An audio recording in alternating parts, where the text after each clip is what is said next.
Kinumpirma ni Senador Raffy Tulfo na ang anak niyang kongresista ang sakay ng tiniketang SUV na dumaan sa EDSA busway noong nakaraang linggo.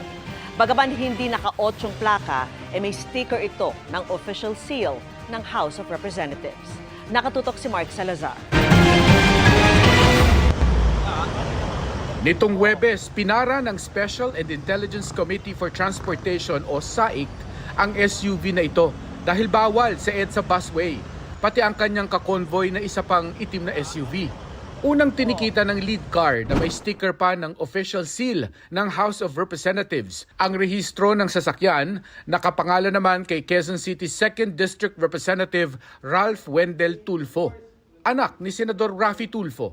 Bagaman hindi siya ang nagmamaneho. Wala pang sagot ng subukan naming kuhanan ng panig si Congressman Tulfo. Pero nakausap ng Senate media ang kanyang ama. Na-flag down daw po yung sasakyan. Nabalitaan ko lang actually, tumakas ba? Na-issue. In-issue na. So, hindi tumakas. Pag hindi tumakas, wala akong naging problema. Pag hindi siya ng abuso, hindi nagmura, wala akong naging problema. At naka-8 bang plaka niya, hindi. Regular plate lang, sir, parang regular. Para kay Senador Tulfo, sapat nang nagpatiket at humingi ng paumanhin sa kanya ang anak.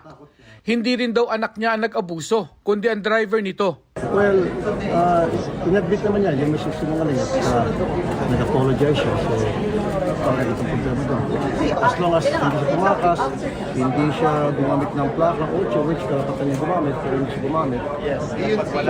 Mahirap talaga eh. Hindi siya kasano. Kaya lang, it so happen, na nagamit kayo, nakakaalam pa ka, nagmamadali siya. Yung driver niya ata ang tumasok. Pero pinagalitan daw ng senador ang anak na kinumpirma niyang sakay ng sasakyan ng mahuli ito. At pinagalitan ko siya. Pinagsabihan ko. Yung anak niyo, sir, ang pinagdalitan? Pinagalitan ko, nag-sorry sa akin. Sabi ko, mag-apologize ko sa akin.